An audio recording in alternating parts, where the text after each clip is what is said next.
Tonight, two potential prime ministers give their vision for Canada and how to handle Donald Trump. My experience prepares me for this moment. From Mark Carney's message to Pierre Poilievre's pivot. We will bear any burden and pay any price to protect the sovereignty and independence of our country. And we break down why Canada's critical minerals might be motivating the U.S. president. Plus, snow on snow on snow. It's disoriented because you can't see anything. Another winter storm pummels Ontario and Quebec, with Atlantic Canada up next. Rose out in front. Edmonton gets its first taste of the PWHL. I would watch like every game. The city's audition as it eyes a team of its own. From CBC News, this is The National with Ian Hennemensing. As the country faces down threats from the U.S., Canadians now have a fresh look at two politicians seeking to lead the country, Pierre Poilievre and Mark Carney, giving his first national Canadian interview since launching his Liberal leadership bid to CBC News. Carney said he had the experience and expertise to face the crisis. That appearance on the heels of a rally for Poilievre, where he showcased a new message, Canada First. Poilievre vowed to restore the country's promise, declaring it will never be the 51st state. And JP Tasker shows us Carney's message wasn't all that different. Liberal leadership contender Mark Carney says he has what it takes to go toe-to-toe with U.S. President Donald Trump. Why am I here now? Because we're in a crisis. This, for better or worse, my career, my experience prepares me for this moment. Speaking to CBC News for the first time in this leadership race, Carney pitched himself as a steady hand who can help save the country from economic ruin. We can't control President Trump, but we can control what we do here at home to reinforce our economy. The former central banker is promising to build new east-west pipelines, dismantle provincial trade barriers, and lower taxes if elected. Policies echoing those of Pierre Poilievre. The unjustified threats of tariffs and 51st statehood of Donald Trump have united our people to defend the country we love. Poilievre is now calling out Trump and shifting his campaign rhetoric from strictly denouncing the Liberals. Everything feels broken in Canada. To promoting the country at a Flag Day rally as it stares down an American adversary. We will bear any burden and pay any price to protect the sovereignty and independence of our country. Outside the political arena, mounting U.S.-Canada tensions on display during a high-stakes hockey game. We're going to drop the gloves right away. As Trump's threats hit a nerve. I think Canada is going to be a very serious contender to be our 51st state. What some initially thought was a joke, now taken seriously. I don't believe the administration is our friends. After meeting with one of Trump's senior advisors this week, Canada's premiers were told, take what Trump says at face value. That left some of them shaken. I came away from the week knowing this administration wants to turn the U.S. government's approach on everything upside down. They delivered the message that he is not joking when he says the 51st state. Polls show a tightening federal race in the wake of Trump's threats. The Liberals are inching up after being on the back foot for months. Poilievre hopes talk of putting Canada first will keep him and his party first among voters. And we have some indications today on where the Liberal leadership race stands. Yeah, the Carney campaign tells us he's hauled in nearly $2 million since this race kicked off last month. It's an impressive figure that's similar to what Poilievre fundraised at this stage of his leadership campaign. Carney's two main opponents, Chrystia Freeland and Karina Gould, haven't said how much money they have on hand, but sources tell CBC News they do have enough money to pay the final entrance fee and stay in the race. Ian? JP Tasker in Ottawa. Let's go to CBC News chief political correspondent Rosemary Barton. And Rosie, during your talk with Carney, you got more insight into his plans and his motivation. Yeah, Ian, Carney did flesh out a bit more some of his policies, but really the most surprising revelation was when I asked Carney why he was entering politics right now, given that he's flirted with this idea for many years. He then disclosed that in 2012, when he was governor of the Bank of Canada, he was approached by then Prime Minister Stephen Harper to become finance minister. Carney said it wasn't appropriate to go from the central bank into politics directly. Harper's former director of communications responded to this by saying Carney's not telling the whole story and that Harper in no way supports Carney. The decision to disclose this piece of information right now, though, Ian, is pretty interesting because the Conservatives have been obviously focusing their attacks on trying to discredit Carney, including the work he did with the Harper government during the economic crisis in 2008. So this throws a bit of a wrench, certainly, into some of that criticism. Yeah, that is really interesting. This weekend, we saw Poilievre pivoting on his message. Yeah, the Conservatives are trying to talk more about what's worrying Canadians right now, the tariffs, Donald Trump. So you heard from Pierre Poilievre on Saturday things like, we will bear any burden and pay any price to protect Canadian sovereignty. But we also heard Poilievre doubling down on the need to axe the consumer carbon tax, even though no Liberal leadership candidate supports it going forward. So the opposition leader trying to carve a new path and keep the supporters that he already has happy. Rosemary Barton in Ottawa, thank you. Thanks. For the second time in just days, a swath of Ontario, Quebec, and Atlantic Canada is getting slammed by a winter storm. 30 to 40 centimeters and perhaps even more are expected in some areas. Roads are treacherous, air travel delayed, and as Quibino Duro shows us, the cleanup is going to take a while. Plows out in full force in downtown Montreal, as strong winds whipped up falling snow, creating blizzard conditions. It's very cold and it's disoriented because you can't see anything with all your stuff on. It's crazy to see a town like that in such a snow. It feels like it's at the top of a mountain. Low to no visibility, a factor in this 15-vehicle pileup on Highway 20 near Drummondville. Provincial police say there were minor injuries. Major parts of Ontario also hammered by the weekend-long storm. You can't see the lane markings. We have had cars in ditches. Ottawa and the Greater Toronto Area still digging out from a storm just days ago, now hit a second time.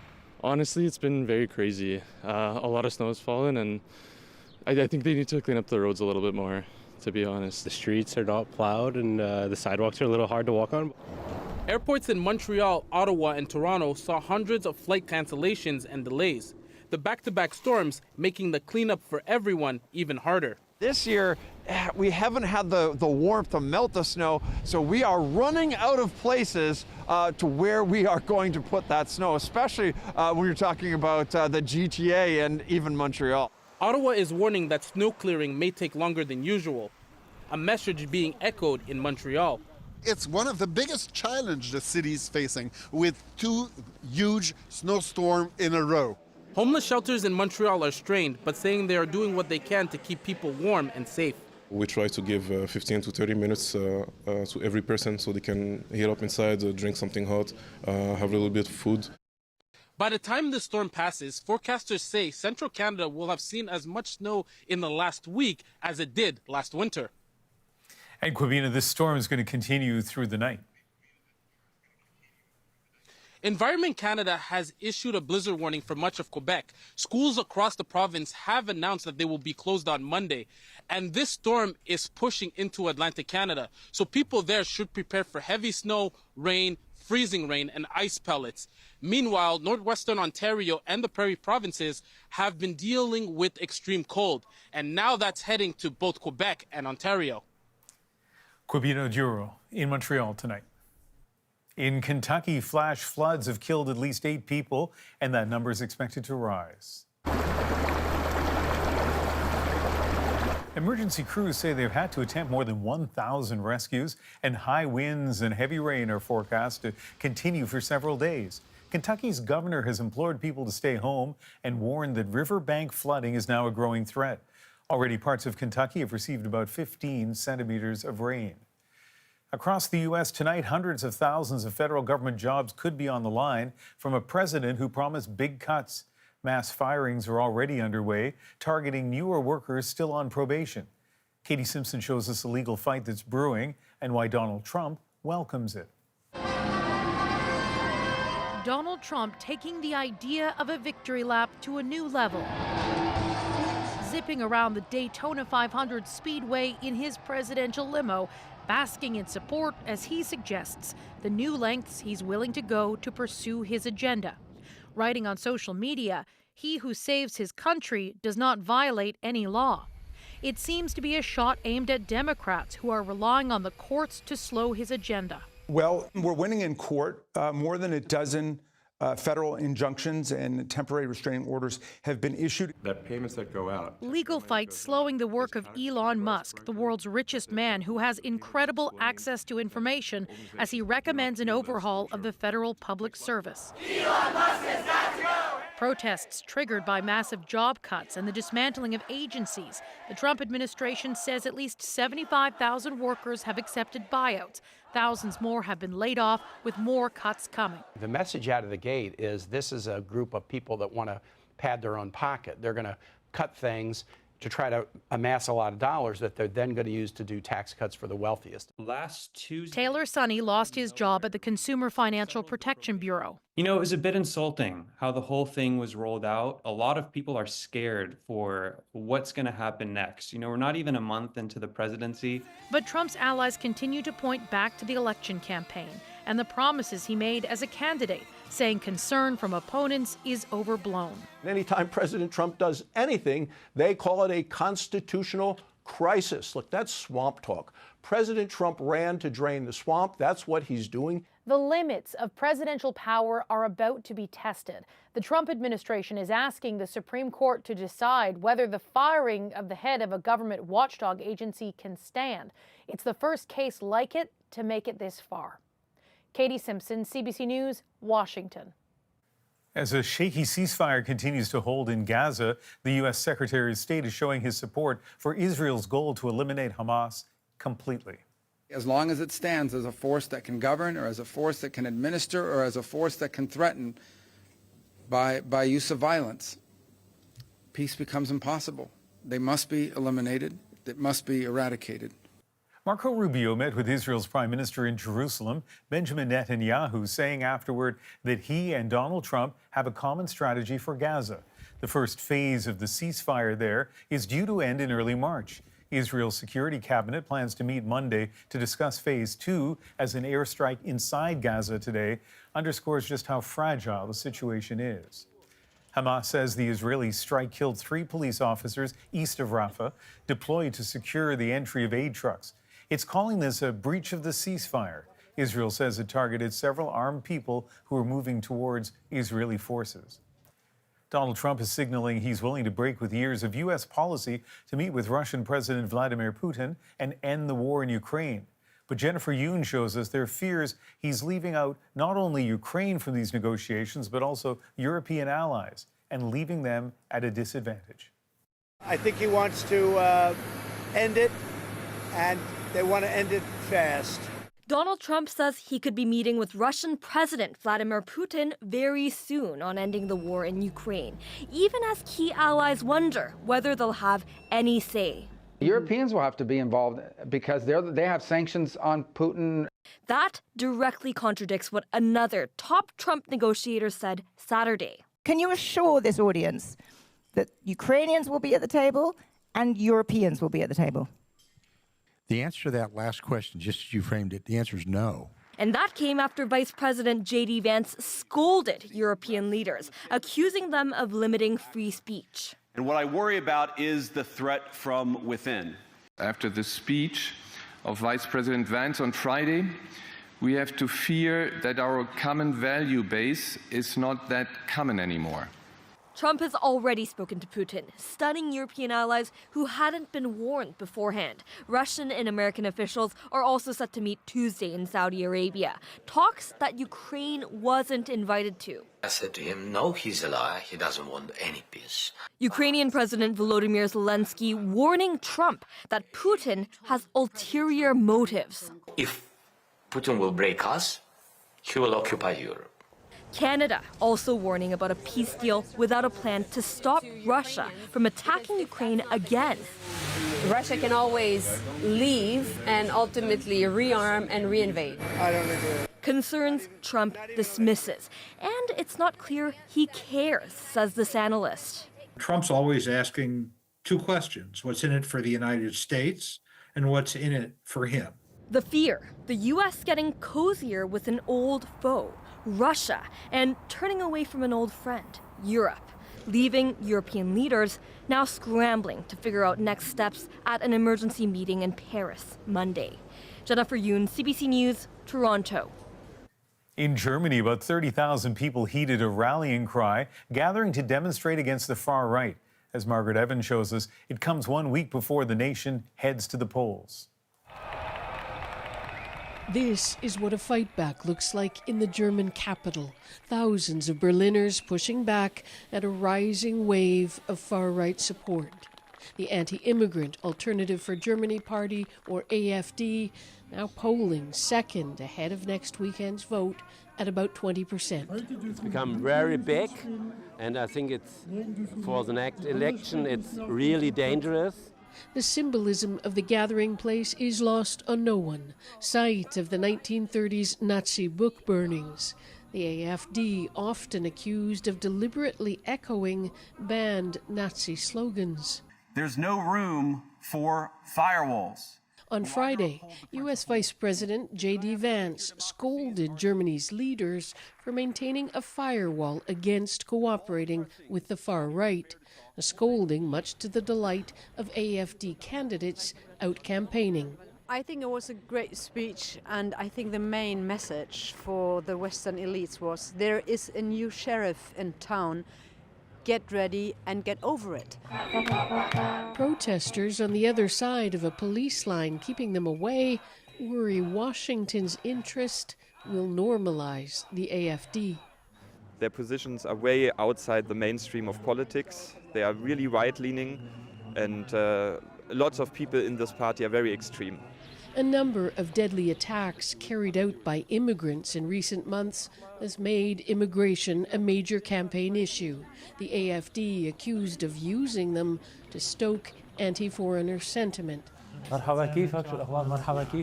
Samer Fahed welcoming Syrians to a community workshop on the voting process. Now a German citizen working as an auditor, he arrived as a refugee 10 years ago. Being integrated, he says, doesn't always make a difference. I still have that feelings that I'm also still foreign. Like the hatred against the refugees will affect me because hatred doesn't discriminate between refugees or migrants on the street. The thousands out demonstrating on Sunday called themselves the 80%, a reminder to the outside world that a majority of German voters reject the far right. More than one sign in the crowd reading, "We're the firewall." Margaret Evans, CBC News, Berlin. At least 18 people have been killed following a stampede at an overcrowded New Delhi train station. It happened Saturday night as thousands of people waited to board a train. Many were religious pilgrims on their way to an annual festival in northern India. One woman said the commotion may have been caused by an announcement about a change in platforms.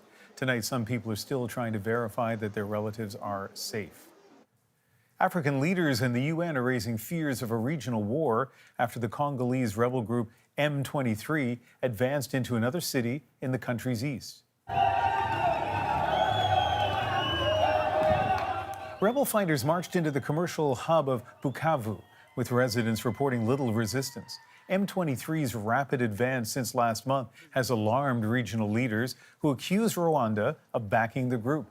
This latest round of fighting over land and mineral resources has displaced about 350,000 people and deepened a humanitarian crisis.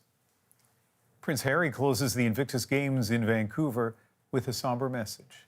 Even if you just have 5% of those competing nations in some form of a conflict, then you're going to keep needing a Games. His closing words after a week of competition.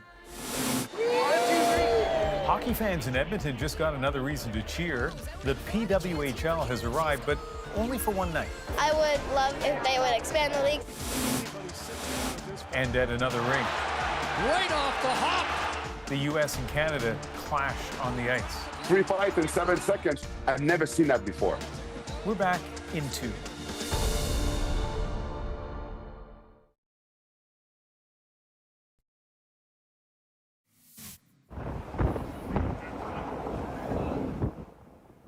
20 crew members on board this cargo ship were rescued by helicopter crews this weekend after it ran aground on Newfoundland's rocky west coast. Facing strong winds and high waves during stormy weather in the region, the crew wasn't able to secure an anchor and lost power shortly after. The Canadian Coast Guard and local search and rescue teams responded, evacuating everyone on board. Hockey fans in Edmonton got a chance to watch professional women's hockey in person this weekend, with the PWHL making a stop in Alberta's capital. As Emily Fitzpatrick shows, the league's takeover tour is testing out new audiences in new cities as it eyes expansion. Close to 18,000 hockey fans are here to watch some of the best players in women's hockey. 10-year-old Kinsley Head and her team drove 4.5 hours from Grand Prairie, Alberta. It's a really great motivator for us to because knowing we can get to that level, and just really fun being with my hockey team and watching them. Team manager Vicky Milligan says this experience is worth the logistical nightmare of securing 16 tickets to the sold-out event. It's been a game changer ever since the girls found out that there was this league and that they were coming to Edmonton. I think there's that goal that they can attain now. Champions makes for a perfect backdrop for an This game is the latest stop in the PWHL's North American takeover tour, hitting 3 cities in Canada and 6 in the U.S. The goal is twofold: grow the fan base. The quality of our hockey is so high and so much fun. So we want people to have the experience live, not just via social, not just via TV. So important for us to get out to different markets for people to see what we have to offer. Here for Hughes, she scores! The second goal, expand the league. We're looking at the potential to grow by 2 teams next year. If we feel we've got the right markets with the right infrastructure, then we'll make that decision to expand. If this is a tryout for a future Edmonton team, the appetite is certainly there. Edmonton is a hockey city. There is just no ifs, ands, or buts about it. So you knew that Edmontonians were going to support this. Kinsley and her teammates are ready for a westward expansion. I would watch every game, and I would love if they would expand the league so then there's more teams that we could see, and then it could grow as big as the NHL one day. Judging by the size and the sound of this crowd, they're not alone. Emily Fitzpatrick, CBC News, Edmonton. A dire warning about Canada's cybersecurity threats. They're on the rise and getting more sophisticated. BC has been hit by a slew of cyber attacks. My conversation with the man tasked with trying to stop them. In the last couple of weeks, we've been putting out about 20 of these per week. But who's behind those threats? And I think Canada would be much better off being a 51st state. Growing fears that Trump is eyeing Canada's critical minerals. I think we've seen since Russia invaded Ukraine the importance of commodities from a geopolitical perspective. The National breaks down the stories shaping our world. Next.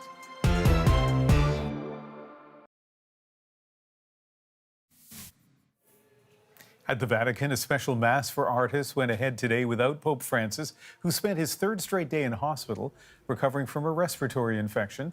Officials say the Pope is in stable condition and he spent his Sunday resting and reading. Prime Minister Justin Trudeau and Prince Harry were on hand here in Vancouver tonight as the Invictus Games came to a close. Yvette Brennan now on their time together and why the Prince thinks the event is still taking on new significance. Prime Minister Justin Trudeau and Prince Harry share a moment and a hug watching an indoor rowing competition. Marking the final day of Invictus Games, hundreds of athletes and thousands of spectators also gathered at Rogers Arena for the closing ceremonies. Nice. A bid farewell to the first edition of these games in BC, this time with new adaptive winter sports. We absolutely smashed it, and I think the collective sense of relief about the weather gods giving us 3 beautiful days of sunshine. The Games, now more than 10 years old, are an opportunity for wounded armed forces personnel and veterans to compete amongst their peers. To Prince Harry, the Games are only growing in relevance given current world conflict. I mean, by the looks of it, there's always going to be a need. And now that we've grown to 23 nations, inevitably, even if you just have 5% of those competing nations in some form of a conflict, then you're going to keep needing you're going to keep needing a Games. This year, the Games featured 11 different sports between Vancouver and Whistler, with 550 athletes, many of them now looking forward to the next Games in 2027, when Invictus will return to the UK. Yvette Brand, CBC News, Vancouver. Now it's time to dig deeper into the stories shaping our world. The Canadian Centre for Cybersecurity says attacks are on the rise. A ransomware attack on October 23rd hit all 5 hospitals, causing major disruptions and costing businesses millions of dollars.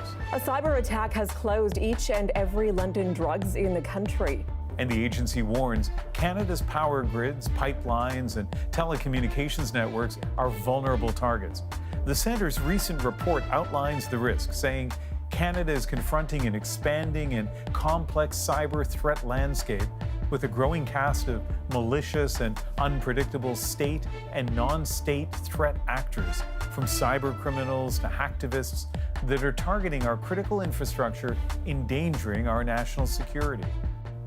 The man at the head of that agency is Rajiv Gupta.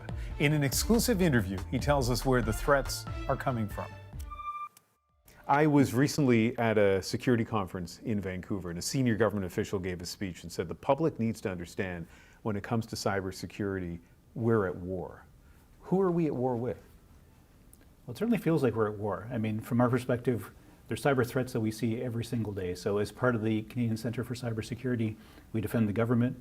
We also work very closely with critical infrastructure across the country and deal with stuff every single day, right? So in terms of who we're at war with, it's threat actors that could be from nation states, depending on who they're targeting. There's cyber criminals that are really motivated by profit, that are a threat to individual Canadians, small, medium enterprise, critical infrastructure, and governments, of course. So certainly a wide variety of threat actors that are out there.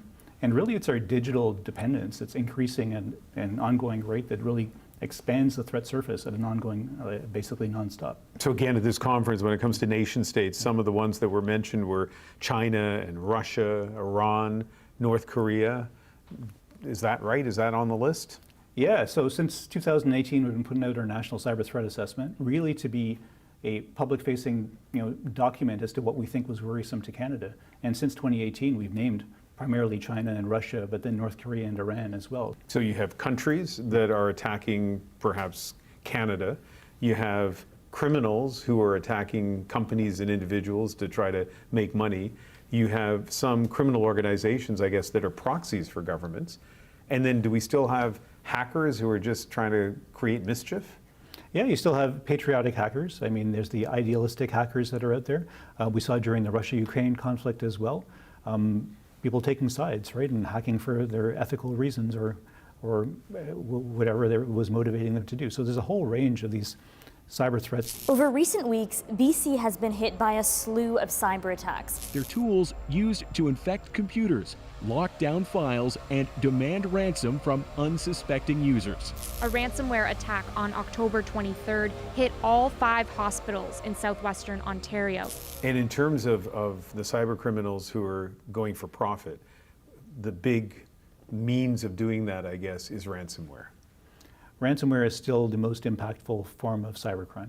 The impact is significant. We've seen small, medium enterprises that are impacted by this, where they've lost all of their data, they've been locked out of their systems. And it's not just the cost of paying the ransom, which you're paying to cyber criminals, right? So what does that contract you really have when you're actually paying a ransom where they promise to delete the data or not? There's no guarantee in any of that. At the same point in time, there's still the recovery costs. You have to recover your network, clean up your network, remove the malware. And then there's the business impact of being down for that period of time. So there's multiple costs involved in ransomware, incredibly impactful for businesses. And you're getting early indications of likely ransomware attacks on Canadian targets all the time. We are getting them all the time. Right? Like how often? It varies week to week. In the last couple of weeks, we've been putting out about 20 of these per week. 20. Last year, we had put out 300 pre-ransomware notifications for the calendar year. So that's pretty significant. And from our perspective, that's very impactful as well. If you can prevent one of these, it's a big deal. Getting 300 in a year, we're actually quite proud of it. Yeah, and your predecessor, the previous head, told a story, without giving details, about the RCMP actually having to go and knock on the door of an executive to say, this is for real, there's something you guys need to do, and the cybersecurity center's for real also. That was absolutely real. I mean, we had the intelligence to actually warrant the urgency. We wanted to reach out. We knew that there was importance to us doing that. Tried to connect with the organization multiple different ways. Were unable to do so. Tried to connect with the CEO, called the RCMP. The RCMP almost pretty much had to go to their house and actually made contact for us to be able to reach out. What about attacks on infrastructure? So again, these bad actors who are trying to get control of pipelines or the electrical grid. Again, it sounds like the plot of a movie. Is that really happening? In our last National Cyber Threat Assessment that was in October, we talked about nation states and their motivations, and it always used to be espionage, geopolitical advantage, gaining some type of economic advantage over other countries. But more recently, we've been talking more and more about disruption. So pre-positioning on critical infrastructure where there's no real intelligence value, so the only real value would be to be able to disrupt a critical service. There's been reports of this in the US. We're highly connected with US infrastructure as well, so it's certainly a legit threat for Canada, and it's something that we had flagged in our October threat assessment. I was kind of surprised that the center's also kind of guarding against or being vigilant about disinformation. And so we're probably almost certainly going to have an election this year in Canada, and a lot of people are concerned again about whether it's a foreign government or just a group trying to sow chaos, that there'll be sort of attempts to attack us through misinformation. How great is the concern there? Misinformation is critical. Everyone's got a megaphone now that's able to put out a false narrative, and then you can now justify or substantiate false narratives with synthetic content through AI and other sorts of means like that. So it's a challenge for all countries around the world, and in the space of an election, we know that nation states use information operations as part of their apparatus. We hear a lot about the Five Eyes and the intelligence sharing between Canada, the UK, Australia, New Zealand, and the United States. But these are tumultuous times in the United States, and we've seen it certainly on the trade front. Canada is very tough. Canada is very, we're not treated well by Canada, and we have to be treated well. The actions taken today by the White House split us apart instead of bringing us together. What kind of impact has the new administration had and all the changes had on intelligence gathering? Yeah, like all Canadians, we're watching the news and seeing what the changes are. But from our perspective, in terms of our interactions, we go back 75, 80 years of history in terms of working with the Five Eyes, working with the U.S. and our other partners. And so far, all good. We're unaffected, and we'll continue that. I'd like to think that cybersecurity is a nonpartisan issue. So we work together in terms of defending our countries, and we expect that to continue. Hearing about all the cyber threats out there, it's very easy to feel that it's so bleak that we should be very pessimistic. And so I wonder, what's your message for the average Canadian, not the IT expert, but the average Canadian when it comes to all of these cyber threats that we're facing? For the average Canadian, I would say, first of all, recognizing that it's important to take cybersecurity seriously and that not be overwhelmed by all of the threats and really just do the basics. So if you go to, getcybersafe.ca, that's really our website for individuals in Canada. Do some of the basics like multi-factor authentication, patching their applications, having strong passwords as well.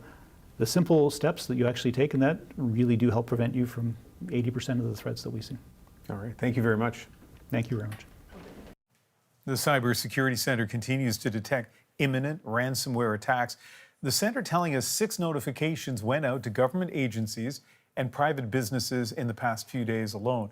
But a lot of companies still don't know the center exists, and earlier this month, Mounties once again had to hand-deliver a ransomware warning to skeptical executives. There is, of course, another threat looming over Canada's national security: Donald Trump. I think Canada would be much better off being a 51st state. Why some say he's after our precious resources. Next.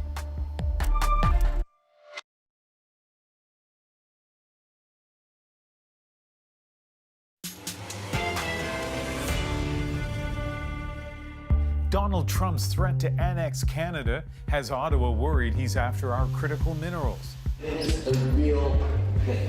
In my conversation with him, the essential resources that help power everything from phones to weapons, now at the center of a looming trade war. Sam Sampson examines the threat to steal our minerals and how real it is.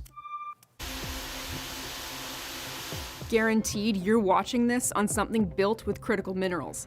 They're those raw materials that make up a lot. Everything from computers, TVs, phones, electric vehicles, fertilizers, and military weapons. And Canadians are talking about them a lot more ever since US President Donald Trump mused about using economic force to annex Canada. I think Canada would be much better off being a 51st state. Then our Prime Minister said on a hot mic Trump's threat was serious. It is a real thing. In my conversation with him, CBC cameras didn't catch the entire statement, but the Toronto Star recorded more.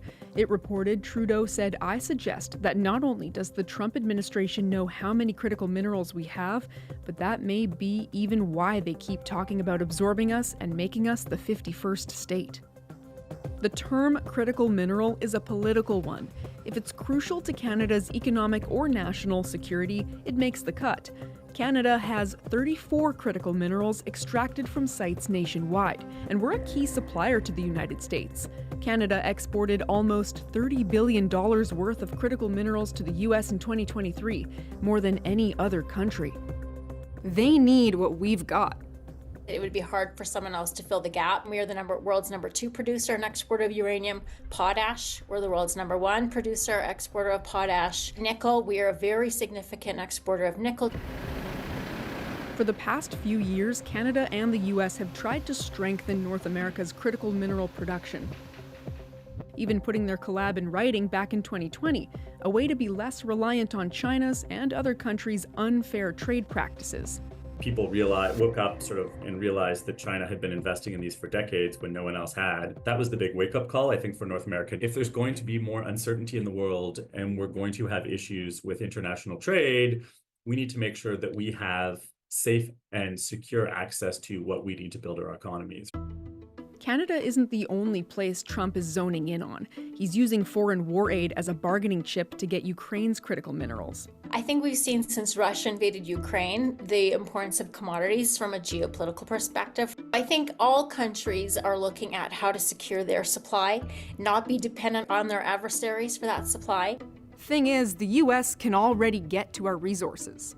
Does Donald Trump want to steal our critical minerals? What is the motivation here? American companies have the same access to Canadian minerals as Canadian companies have. They have to negotiate the terms of the purchase, but the border itself is not relevant under the free trade agreement. When you say steal, what do you mean? That's to take them without paying a fair market price, without actually having a consensual contractual relationship. The CEOs of thousands of big companies in the United States know that free trade works for them. And that, I hope, will restrain Donald Trump in the months ahead. We've worked hard on this agreement. It's been long and hard. We've taken a lot of barbs. The trade agreement between the US, Mexico, and Canada is up for review next year, a set of rules Trump's first administration agreed to. It's a little bit of sort of chaos theory getting introduced to early stage negotiations on the next round of what our trade agreement between Canada, the US, and Mexico will look like. He's trying to kind of rattle us there a little bit. Turen says these conversations don't change much for his Canadian nickel mining company. In the end, he believes critical minerals and other resources will actually work in Canada's favor. If they're not going to get it from Canada, they're going to have to get it from China and Russia. When you're exposed to reliance on those countries for your supply chain, it puts you in a delicate position. That's why I think we should feel confident as Canadians in this context. Some say if this goes further, Canada could slap export restrictions on our critical minerals, but that would continue to slow development, the main goal both countries were trying to reach. Ian, export restrictions basically mean if Trump does implement those sweeping tariffs in March, Canada would just hold back on exporting some of those critical minerals. Now, when Ottawa threatened to retaliate earlier this month, their list of items did not include critical minerals, but still that's not to say Ottawa is not considering them. And you spoke with critical mineral producers. What are they doing now with this threat over their heads? Well, they're kind of in a holding pattern right now, right? Because we don't actually know if the tariffs are going to come into fruition. The way one lawyer put it to me is they're having high-level conversations, right? What's our global economy going to look like?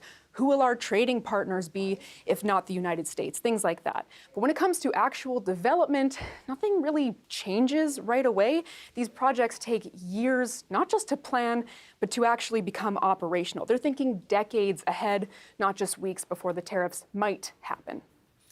You also mentioned there are agreements beyond CUSMA, and I know the Americans have a different acronym for it, for critical mineral production. Do those agreements still stand?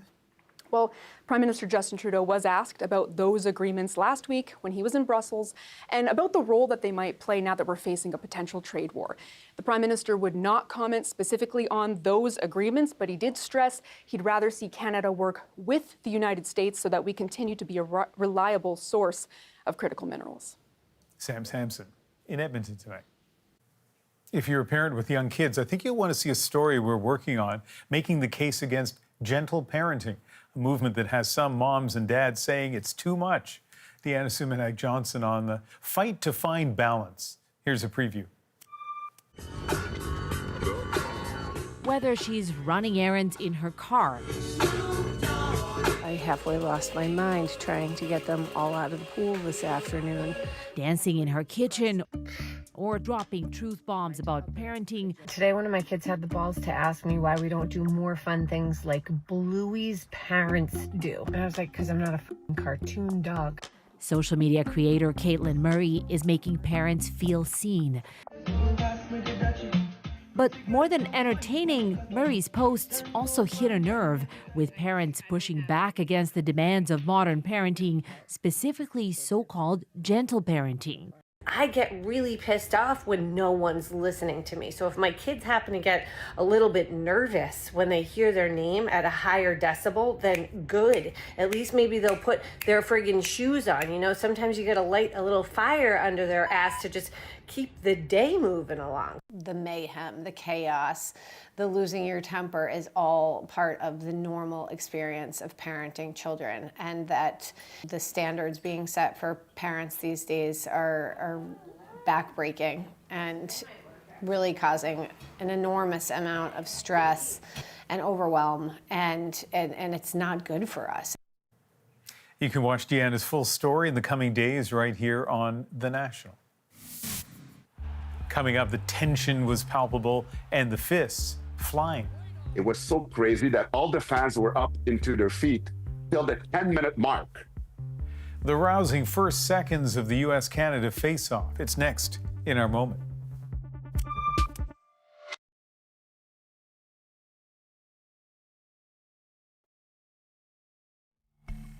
Some called it inspiring, others embarrassing. Either way, a dramatic start to last night's hockey game between Canada and the United States at the Four Nations face-off. 3 fights in the first 9 seconds had the crowd in a frenzy, and it set the tone for a raucous hockey game with an unfortunate loss. Former NHL tough guy Georges Larac takes us through the moment. Right off the hop! That energy, it was insane. I don't think we're done. Like 3 fights in 7 seconds. The tone's been set. I've never seen that before. I don't think anybody's sitting down at this point. I was sitting with Carey Price watching the game. And right in the beginning of the game, you see the Kachuk, just the way they were talking. We're gonna drop the gloves right away. You knew something was gonna happen. So the first fight happens, and then the second fight happens, and this was both teams were setting the tone right off the bat. And the first 7 seconds, the third fight, it was so crazy that all the fans were up into their feet till the 10-minute mark. Even my time, we never had 3 fights in the first 7 seconds of a game. Everybody in the stand was looking at me. They were like, oh my God, George, get out there, get dressed. If I was out there, I could take both the Kachuk at once. That was the greatest start to a hockey game ever. It's okay that we lost this one because we're going to win the final on Thursday. This is something that we will never forget. Go, Canada, go, and I know you got it. So I was watching the game from home on the couch, and the moment, not so much the first fight, but when the second fight broke out, my phone just started to buzz, and I had friends, I would say most of them, excited, but a few of them were saying, this is it, this is ridiculous, we're not watching anymore. But the Connor McDavid goal, if you haven't seen it, sublime. Thank you for being with us. I'm Ian Hannah-Mansing. I hope you join me Tuesday for the launch of a new program which will air weeknights at 7 p.m. Eastern Time on CBC News Network. For those of you under weather warnings and snowy conditions across the country, stay safe. Good night.